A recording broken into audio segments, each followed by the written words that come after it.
Hey, this is Carrie from Wrap Your Head Around Silks. This is the Expecting Aerialist podcast, now part of the Digitant family of podcasts. How's it going, guys? Thank you so much for being with me. Before we get started, what's going on with Wrap Your Head Around Silks? Teacher training scheduled for June 24th and 25th. Registration will start for that soon. It's going to be in person in Los Angeles, hybrid with some Zoom hours. And it's going to be Silks Level 1, testing the format. I'm going to slash the price and have you guys come learn with me. We also have some free stuff on my website. We have the 3-part video series for aerial rehab now available there again. After some demand for that, I put that back up there. And then there's a free mini course if you just want to check out my style. All right, my friends, today we have Holly Ann Jarvis. She is an aerialist out of the Ogden, Utah area. She specializes in hammock and she's a mama of a 2-year-old. We talk all about her prenatal, labor, postpartum time. We talk about her as a toddler mom and training now that she has a 2-year-old. It's a great story. And if you don't already know Holly, let's get to know her now. Let's get started. My name is Holly Ann Jarvis. I live in Ogden, Utah, and I've been doing aerial now for almost 12 years. I'm not from Utah. I moved here about 15 years ago, and my family was a military family, so we were stationed here, and then I ended up just staying after high school and went to college here. And my background athletically was actually in swimming. I was a swim coach for a competitive youth team for 5 years. I was the head coach, and I also swam competitively in high school and had some high school records. And I got really burnt out through the coaching process. I love teaching. I feel like I've always been a teacher at heart, but swimming so much and then coaching all the time really burnt me out. So when I was in college or starting my freshman year of college, I felt a little lost movement wise. Like I didn't know what kind of exercise to do. I'd always been swimming and I didn't know how to work out in the gym. And I'd always wanted to be a dancer. But since we moved around a lot as a kid, I never could get into like dance programs. And my dad was a single dad for a while, so like we couldn't afford fancy dance classes or anything like that. So I never found a dance home growing up, but I always admired dancing and wanted to be a dancer and do gymnastics. That was something I always wanted to do, but I ended up swimming because it was way more accessible for me when I was at that stage of my life. So anyways, college, I needed a way to exercise, didn't know how to work out in the gym, hated running, was burnt out on swimming, and one of my friends invited me to come take, it was called Dirty Dancing, and it was taught by, a full-on stripper, sex worker. She was all in the industry. She taught this amazing Dirty Dancing class. I had so much fun. I was like, wow, this is very different. And then the studio I went to, they had the pole and aerial classes, and I saw that they had silks. I was like, oh my gosh, like I want to try this. I think this is so cool. I've never really seen a gym that does aerial and pole classes. It was such an anomaly back then. It wasn't as mainstream, obviously, a decade ago. So I took a class and I was immediately hooked on all the things, stretching classes, pole classes, aerial. I mean, you name it. I was doing it every single night for like 3 or 4 classes at night. And so I went pretty hard, pretty fast, and just was taking classes at this studio that no longer exists here in Utah anymore. She sold the business a long time ago, but yeah, that's kind of how I started. And then over the years, I sort of like floated to different studios. I have my own home studio now, so I'm not teaching super consistently at like a place here in Utah, but I've traveled around the world. I perform, and that's now I'm like that weird old lady that now has her own home studio and just kind of hermits herself. That's who I am. I'm that stage of aerialist right now.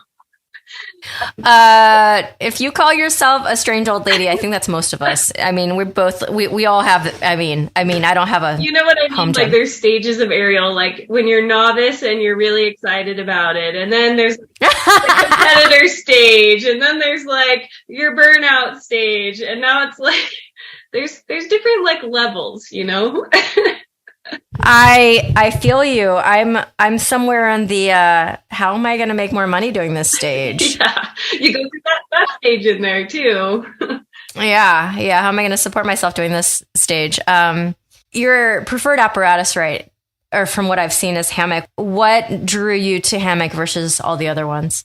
Well, when I started doing classes, I actually was really into pole. I was totally doing pole competitions and I was obsessed with it for the first couple of years. And then it was kind of right around that time where the pole star things was happening, where there was like a fanatic craze over pole stars traveling and doing all this stuff.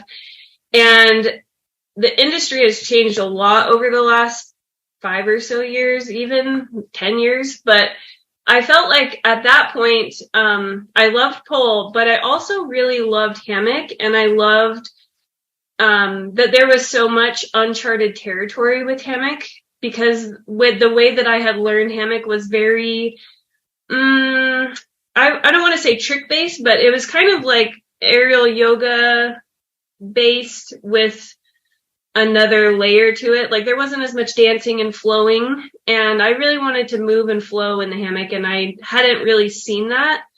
So I sort of decided I had to pick a thing. You know, you can do everything, or you can try to do one thing really well.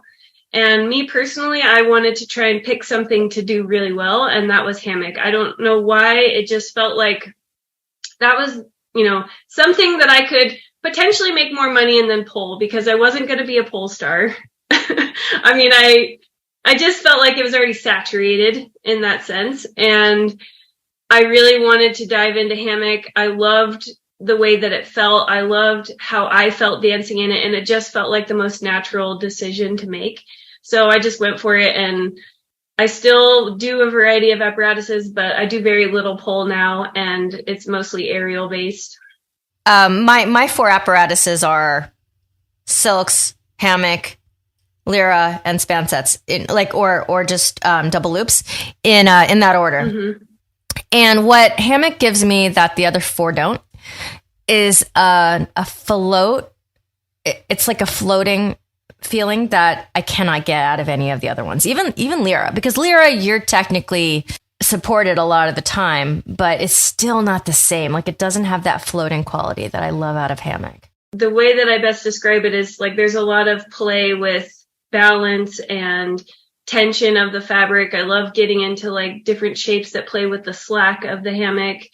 And you can't find that on a steel apparatus, obviously. The steel apparatus is there and it exists, and you can't change the shape of it. But hammock, you can change the shape of it. I mean, fabric, any fabric apparatus. But for me personally, I feel like hammock is very malleable for me. I can really do a lot with it that I can't do with other apparatuses. Just for my curiosity, like what's the aerial community like there in Ogden, Utah? The only reason I've heard of Ogden is because that's where I send my taxes. That's funny. We have a really big community here, actually. I think I've lost count of how many studios there are now. And there's another one that just popped up in the last month in Salt Lake. So there's a variety. There's, you know, studios that just focus on kids. There's aerial pole studios. There's just pole studios. We have a very large community here. There's a big burlesque community. Okay. So it's pretty expansive. I mean, I feel like a lot of talent comes out of Utah, and I want to say that's because of the competitive dance mindset that Utahns have. A lot of a lot of girls and guys grow up as like dancers in the competitive world here. So they have that like that go get 'em attitude. And I want to say that breeds, some pretty exceptional aerialists. We have a lot of really good talent here and a lot of options, I think, for classes. And our classes are really cheap compared to everywhere else. Our classes, if you want to take that helps. Classes, you come to Utah because the prices are always a fraction of what other classes are throughout the US. I swear. Everybody comes here and they're like, classes are so cheap. I'm like, yeah, I know. We just can't get it together. Like everybody we charge so little. So as a consumer, it's amazing. Yeah, totally. You can take all the classes, you can do all the training, and it won't even break your bank. I love it. Holly, how old is your infant, your newborn? She'll be 2 in April. Oh, not an infant or newborn. Full on toddler. In fact, she's being babysat by the iPad right now because she decided she didn't want to take her nap. So, I'm just praying she stays quiet throughout this so we can finish with little. Mine. Well, I have a crib behind me that's got one side open, so it's like a toddler bed, and she's in there with her little, with my phone and her headset. And hey, you got to do what you got to do, man. So you have a 2-year-old. So this is what's happening in my brain. Time goes in weird ways because in my mind, I saw that you were pregnant and that you had a baby online, and I felt like that was like 2 seconds ago. I know. It goes by not super fast. Yeah. So you have a home rig. So are you able to train like in pockets of time? Yeah, definitely in pockets of time. Before I had a human child, and was super naive about what the training schedule would look like, I thought I'd have all the time in the world because I have my own space at home to do aerial, and that's just not true. I mean, I probably do aerial more than people who don't, but there are pockets of time for sure.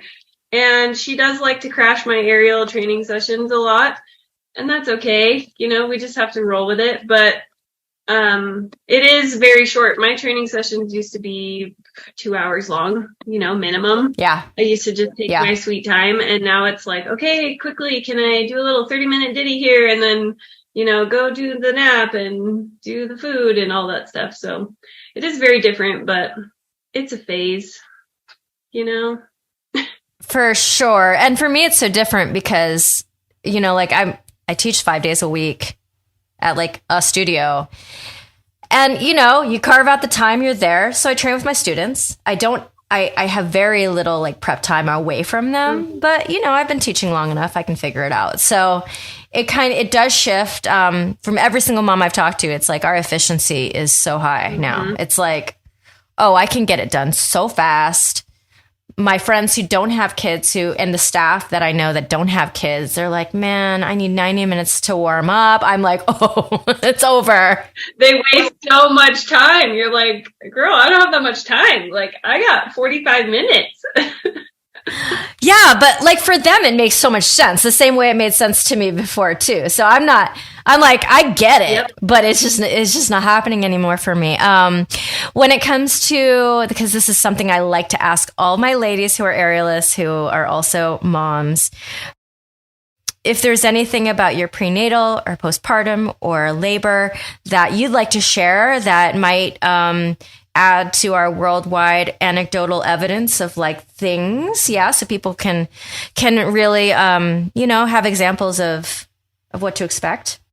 Expect the unexpected is probably the theme of most maternity stories. But I think, starting with pregnancy, I felt like I had a really good pregnancy. It was fairly easy for me for the most part until the last 10 weeks. I really started to get very heavy feeling, and, the water retention setting in, and things just got really uncomfortable. I never threw up. I never did I didn't have a lot of really bad symptoms just until the end. I would get random little things here and there. But for the most part, my pregnancy was very easy, very healthy. to me, I've only had one, but to me it was doable until the end. And I did exercise throughout. Swimming was very useful in the end. When I was really big and everything just felt super uncomfortable, I swam a lot. I was swimming like every day, probably 5 days a week. And I did do aerial until 39 weeks. So like the week that I went into labor, I was still doing aerial. Granted, it wasn't like crazy stuff. You know, I was doing a lot of double slings because even just hanging in one sling was a little bit painful for me. My body wasn't used to the weight. I gained like 40 pounds, you know, by the time I gave birth. So my body and my frame just were not used to it. And I did a lot of double slings, which was fun. And it really, I think, helped keep my grip strength up until I was able to train again after I gave birth. But I lost my train of thought. Oh, I immediately, when I found out I was pregnant, I pretty much stopped doing any kind of dynamic drops. You know, anything that was going to be an impact, I didn't do. And I could do a lot. I was doing straight arm aerial inverts until like 32 weeks. So I had wow. And I was still inverting. And I know that's not the case for a lot of people. And I do think I have a long torso, which helped keep my belly in. You know, people who have short torsos and ribs, their belly like goes out, and then it makes what they're doing even more difficult than someone like me with a long torso. So I get that's not everyone's story, but I was able to invert still. I was able to do a lot, and I would just slowly take away things that felt uncomfortable. And I had a certified nurse midwife deliver, and she did all my prenatal care. She was amazing and so supportive of me continuing to do what I do. She was like, anything that you've done up until this point, you're welcome to keep doing as long as it's not painful for you and there's nothing like happening physically. She's like, you can keep doing aerial as long as you want. She was very supportive of that. So that was helpful for me because in the back of your mind, you know, you got the monkey wheels turning like, oh, I need to stop now, or I need to do this. But I would just listen to my body. I practiced paying attention to what felt good and what didn't. And anything that didn't feel good, I took it out immediately, which wasn't until the very end, really. I still did a lot until the very end. And so what did you choose for your birth plan? And did it go as planned? Oh. Well, I didn't do a lot of preparing. I'm realizing in, you know, retrospect, I'm like, well, I didn't do any birth classes. I tried to listened to a lot of podcasts. Actually, I found your podcast when I was pregnant. So it was really cool when you reached out to me. I was like, oh, that's awesome. So I listened to a lot of podcasts. I tried to get into hypnobirthing. And of course I was like, I'm going to do a natural pregnancy. I'm tough. I'm athletic. Like I can do it.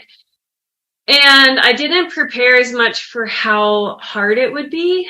You know, I knew it was going to be hard, but I didn't know how painful it really was, obviously. And are you talking about without an epidural? Yeah. Trying to do a natural birth was just without preparation, you know, proper preparation, I think mentally to get into a headspace where you could relax.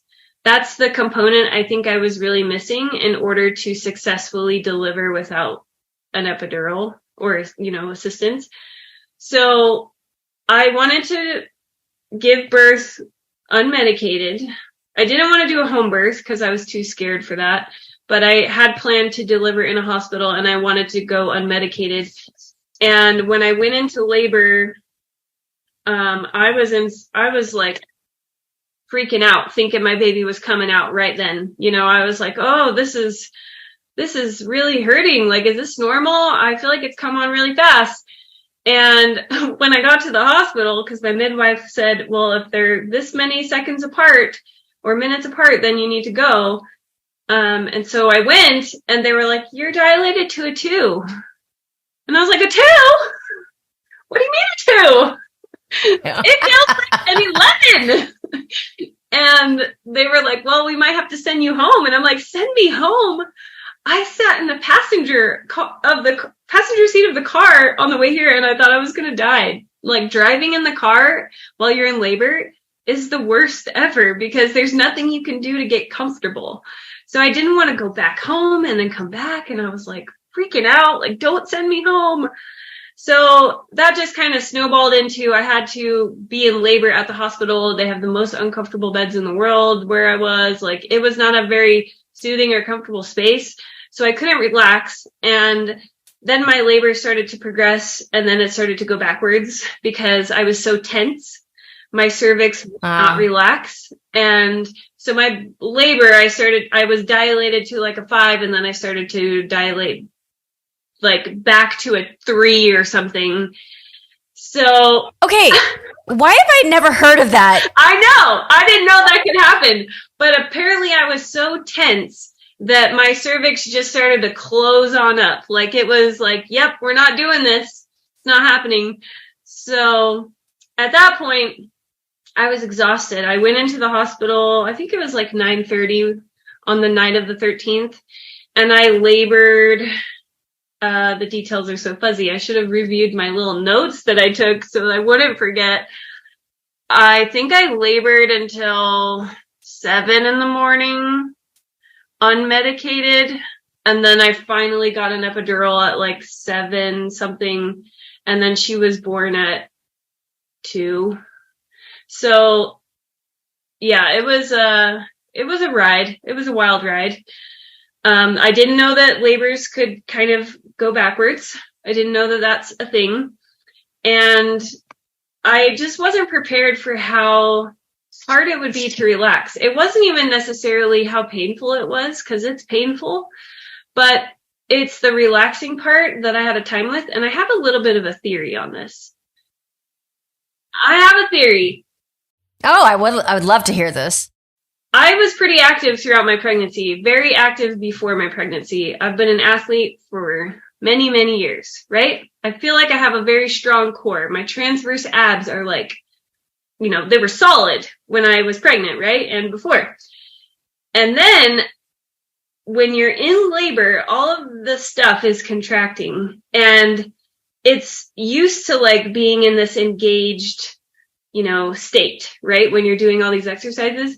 And I think my core, I'm not saying I was in like tippity top shape when I was giving birth, but I think my core was sort of fighting, especially since I didn't have the tools to be able to like relax the muscles and relax my deep core muscles, my transverse abs. I think it was literally creating like a castle wall against my baby's body trying to push through the cervix. Does that make sense?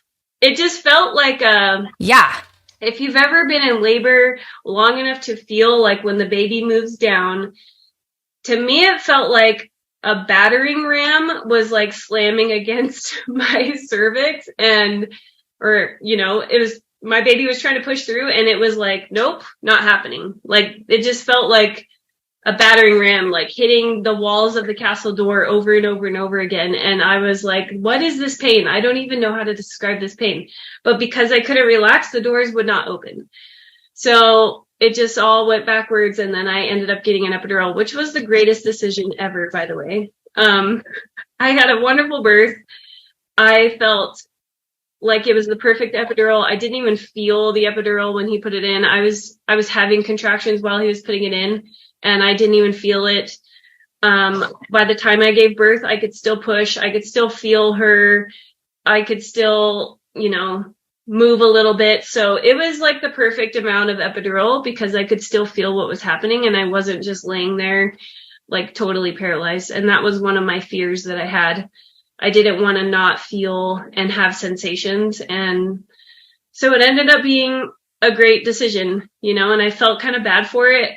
In the moment, I like bawled my eyes out when I decided to get an epidural, but I have no regrets about it. And that regret only lasted for like 5 minutes. And then I was like, okay, everything's fine now. Well, because you were able to relax after that. It helps you relax, basically.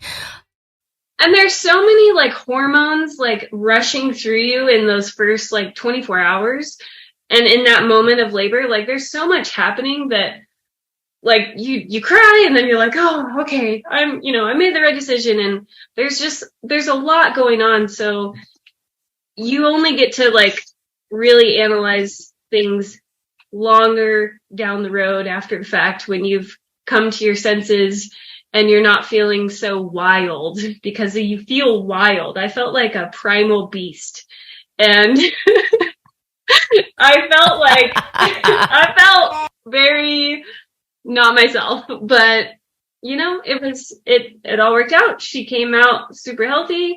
It was magical. My husband was there, and we were like the only ones in the room besides the nurse, midwife, and her assistant. And it was just fantastic. I loved it. I don't know if I want to do it again super quickly. I mean, 2 years is, a while, but it worked out the way it should. Holly Ann, how old were you when you had your baby? How old? How old am I now? I'm 30. I'm 33 now, so I was 31. So 31. Yeah. Okay, so in that moment where you were disappointed that you decided that you wanted to get the epidural, like in that moment, were you disappointed in yourself or something? Totally, I was. I was so disappointed. Okay. And I don't know where that disappointment really comes from. Like, if I was internalizing disappointment that I hear in the chitter chatter of society's background, or if it was like a disappointment that I really truly had in myself, maybe a combination of both. I was disappointed, but it was so brief. And then I realized that I had made the best decision for us. And so I was fine with it. But, I had always dreamed of that moment. In retrospect, that moment is so fleeting, and it really doesn't matter, In the grand scheme of things, there's so much that happens after birth when your person is actually here. Yeah. And the real work begins as a mother, not that it's not real work to build a human inside of your body and birth it, but there's so many other important things in the life of your child than whether or not you decided to get medicated for your birth. So, once I understood that, and, really once the drugs kicked in, I was like, oh yeah, I don't care. And then when the baby came, all the oxytocin hormones came in, and I was like, oh yeah, this is the best ever. I want to do this every day. I do feel like, and it has been a constant theme in the podcast, like the idea of tension in the body and labor, and us aerialists who, we pride ourselves in the amount of tension that we have in our bodies, but it doesn't always work in our favor. Like, it doesn't always serve us. Creating some prolapse and stuff. I just went to a colorectal surgeon to deal with a problem, like an issue. Like, I had like a rectal operation when I was 6 months old. Oh, wow. And there's some things like anatomically going on that I never got checked out after that. I mean, it was like, I got the operation 78. Like, and then the 80s, you're literally like raising yourself, like your I mean, I was born right at the end, but even in the 90s, we played until the streetlights came on. So it was. Yeah. Or like we had the Super Nintendo, the first one, me and my siblings, and we just played it. And my parents both went to work.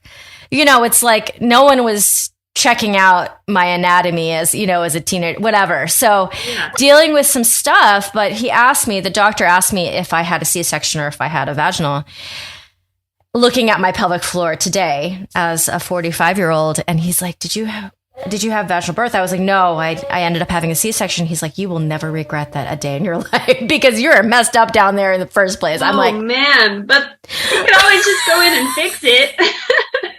Right? Well, that's the goal, to go in there and like make things better, which is what I'm trying to do now, as a full-on adult, wanting my health to be better. But anyways, my point is that, it's I hear this a lot, like disappointment around either getting an unplanned epidural or an unplanned C-section, so many emotions, and then your hormones are just hitting in the face with so many emotions, and it's so tough.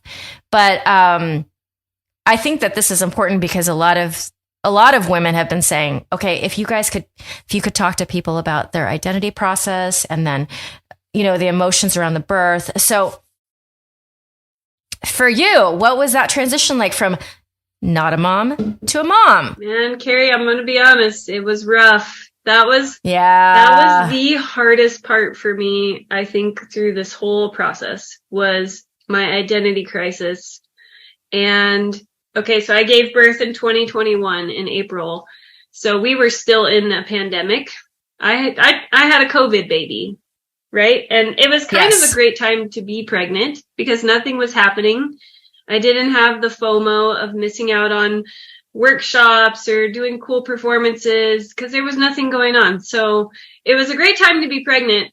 But then after I gave birth, I mean, I was already nervous about what my life would look like long before I got pregnant. This was a fear that I had because I'm like a lot of people.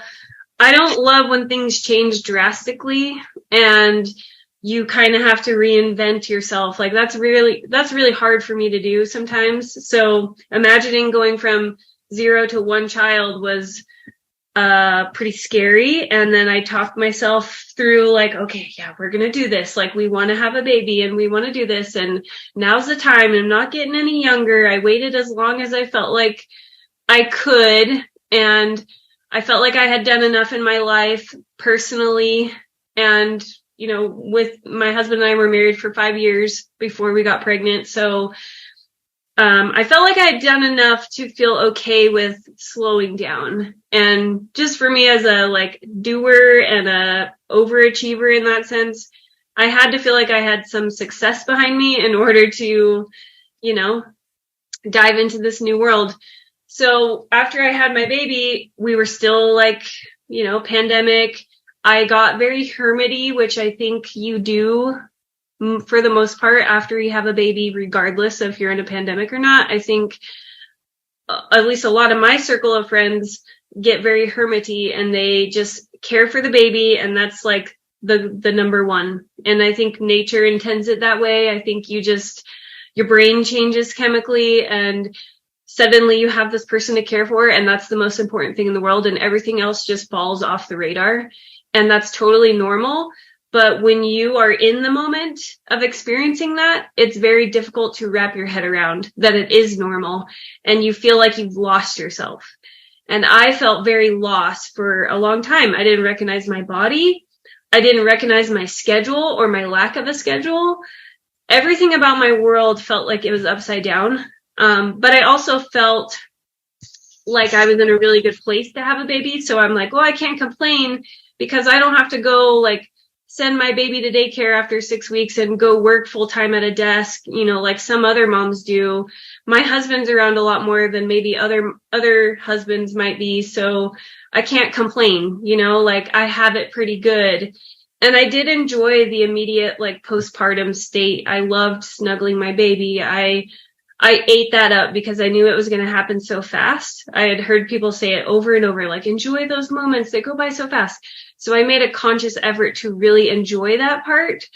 And even though I felt like I had it fairly, quote unquote, easy and I was enjoying it to the fullest, it still felt very difficult. And then later on, probably closer to a year after, I feel like I've just barely come out of my hermity stage, to be honest. She's almost 2. And I finally feel like I'm ready to chase after some dreams again. And it's been 2 years almost. So if that tells you anything, it takes a long time to process those feelings. The other thing I struggled with was, since we were still kind of in this pandemic, not really lockdown, but a lot of things were still closed down or not fully functioning as normal. So our gym, for example, we were going to when I was pregnant, their daycare, they didn't allow children under 2. So I had this newborn, and when it was normally 6 weeks or 6 months, I can't remember, you could take your baby to daycare and you could go do a workout. I felt trapped inside my house because I couldn't go anywhere. Nobody was coming to visit really because it was still COVID. So I felt very lonely. I felt lost and I felt like I couldn't exercise like I wanted to. And then finally we found a gym where I could take my baby at 6 months and we went and I was like, I was so much better after that. But it took a while to get over that. I also had a lot of postpartum anxiety and rage, which nobody had ever talked about before. You hear about postpartum depression, nobody talks about the rage. The rage is so scary, and it was so not me. I've always been a little bit of an anxious person, depending on my life situation. I think anxiety is fairly normal. I mean, your body has anxiety for a reason. Oh, that's so sweet. She came to love on you. But nobody talks about the rage that you get, and that was really hard to learn how to deal with and overcome. So the identity was definitely the hardest part for me. I think even more so than pregnancy was dealing with the postpartum stuff. That was a struggle. Well, I have anxiety anyway. I'm medicated anyway, all the time, regardless of pregnancy or not. And my anxiety takes the form of a lot of weepiness. It takes the form of kind of like a growing tension in my heart and in my rib cage. And then it goes into my face and head, and then it turns into tears. Wow. It's almost visceral. You have a not necessarily physical reaction to anxiety. Yeah. And then it turns into what would, I think, chemically match depression, where you get tired and you want to go to sleep. Mm-hmm. Weepy, tired. I'm weepy and tired. And then not quickness of breath, but almost like if whatever I'm anxious about doesn't get resolved right away, it builds so quickly. Mm-hmm. Okay. So that's me. Like if I'm like anticipating my partner getting home because I just can't be alone for one more hour of the day with my newborn. If he's late, those minutes start ticking by and it starts to elevate in my body, like very physically. And so after I was put back on my medication, it became so much easier. But I don't really know what the rage that you're talking about would look like. Like, what did that look like on a daily basis? For me, it was having outbursts of rage, of feeling so frustrated and out of control, like something would happen, or a constant like sound, like a baby crying, or a toddler whining throughout the day. And, for me, if the day just kind of falls apart and there's not any sense of order and I'm like very irritable, those things just start to compound and they start to eat away at me. And I would just have like an outburst, like something would tip me off. My husband would come in and say something not the right way to me, and I would just lose it. And it was so uncontrollable. I would be like shouting, sometimes, like letting out a scream just to like get it out of my body. And I've never been that person ever. I've never had that kind of anger before. And exercise has helped. Dopamine helps with with those feelings, subsiding. And I wouldn't say I'm experiencing it as much anymore, but definitely around like the 10-month mark, she started to get pretty difficult with everything. Like the happy newborn stage for me started to wear off, and then things got really difficult when she was 10 months old. My baby was very mobile super early. So, I mean, I can't say super early because what's normal for a baby, but I would have liked for her to be a potato for a little bit longer, and she wasn't. A potato. Like that. I would have loved to have a potato baby that just sat there and looked at me and cooed and cawed, but that's not what she did. She decided to like start walking at 7 months old. So, walking on furniture, and then she was walking on her own at like 9 months. So wow, she was climbing up stairs and ladders at 10 months old. And I was like, okay, this is how this is going to be. Like, I already have to baby proof. So yeah, 10 months to like, 16 months was a rough time. And now she's 22 months, and I feel like things are finding their normal.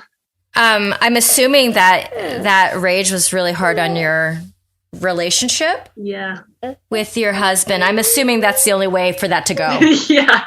Yeah. I mean, we've been through it a little bit, but he's been really great at trying to understand, what I've experienced. And it's not like he hasn't experienced a whole life shift too, but I have a lot more hormones to deal with, and I'm still nursing. So I feel like my hormones are still not totally normal yet. So, it just takes time, and the process of recovery just looks a lot slower for me than I think I even imagined. Because my pregnancy felt so easy, I was like, oh, I'm going to be like so normal within months. And there's just a lot of healing that takes place physically, emotionally, and mentally. And I've had to really give myself the time to heal. Especially my mental healing.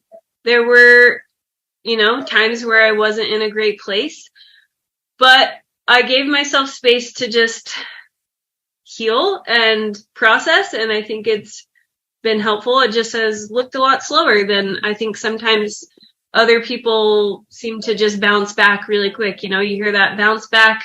And I don't think that happens for everybody. If you have any advice for those ladies out there who are kind of encountering this prenatal and postpartum phase of their life, and, if you have any advice compared to like your experience. Oh man. I would say give yourself time and don't judge yourself too harshly. Pregnancy, birth, motherhood is nothing like I expected, and everything that I expected in a way. I didn't expect it to be so hard, but I also didn't expect it to be so wonderful at the same time. So it is worth it, and that's a little bit cliche to say because everybody says that about their own kids, but it is worth it, and it is a mindset shift because suddenly somebody else becomes more important than yourself. And I honestly feel like that was good for me because as an artist person and a dancer and a performer, I'm a Leo. I'm a little bit selfish. I'm a little bit, as a performer and a dancer, you like to be maybe the center of attention, and suddenly your baby is the center of attention. And I feel like that was a really good, mindset shift for me to focus on something else. I had a lot of anxieties over a lot of stupid things before I had a baby, and now none of those things matter. And that's not the purpose of having a child. The purpose of having a child is not to make you better necessarily, but it's sort of a byproduct of going through that process, becoming a mother. You grow inevitably, and there are a lot of hard moments. And I think things like this podcast and other resources are awesome to attach yourself to because there isn't a lot of support for aerial moms. That's something that I really discovered. And, I tried to write a few blogs here and there on my website, and trying to think about how I can contribute to the conversation just so that other aerial moms know that they're not alone in what they experience, because I think our experience is very unique, and it's great that we are coming into a time where there are a lot more aerialists having children, and now we have stories to share. So I love that this podcast exists. I love that other resources exist, and I hope that more people can contribute in that way, because it definitely helped me to know that there were other people like me. And yeah, you'll make it through. If you're in the hard place, if you're in the identity crisis, I can tell you that your identity will just keep shifting. and it's kind of something that you have to get used to a little bit, but yeah, it's all good. It works out in the end. I don't know what else to say. I was a poli-sci major, and I have to say, later in my life when, I have a little time on my hands to focus on other things, I might try to start something to get women's physical therapy, to advocate for women to have physical therapy covered for every pregnancy with the insurance. Like, it's bananas that C-sections and vaginal births alike, we should have PT totally covered. It should be a part of the process as much as the prenatal part is. And there should be at least one mental health check. There has to be. There is none, and it's crazy. It is crazy to me, like how much focus there is on the pregnancy, and then how you're just kind of set free after that 6-week mark with your doctor or your midwife, and all of a sudden you're like, wow, I have nobody really checking in on me and nobody telling me like what's normal and what's not normal. Like, your body is all of a sudden just wrecked, and you have to figure out how to deal with it, along with, keeping someone alive. So it is a struggle, and I think there should be way more focus on the support after the fact in the 4th trimester and even beyond. I mean, yeah, I love that you want to do that. And I think it's been better, I think there's been more awareness in the aftermath of pregnancy than there used to be. Now, especially in the States, where there are some states that there could be women in positions where they are, seeing a pregnancy all the way through when they didn't plan to, all of that. Even more reason to have, a better structure around physical mental health after the fact, because, it's just too much. But speaking of too much, the Bean is like, enough, mama, with the podcast. So it was great to meet you. Yes, great to meet you too. Thank you so much for inviting me on here. I am excited to be part of this podcast forever and ever. Yeah. Awesome. Okay, guys, we'll see you later. Hey, say bye. Thank you. Bye. Bye. You want to say bye, Bean? Bye. Bye. All right, my friends, thank you so much to Holly for carving out the time to be with me. I know it is not easy with a toddler, and you're on your own and you're trying to get things done. It can be challenging. For my listeners, if you're interested in anything that I have there on my website, teacher training coming, aero rehab, we've got my main course, and then also a free course if you just want to check it out. It's in the show notes.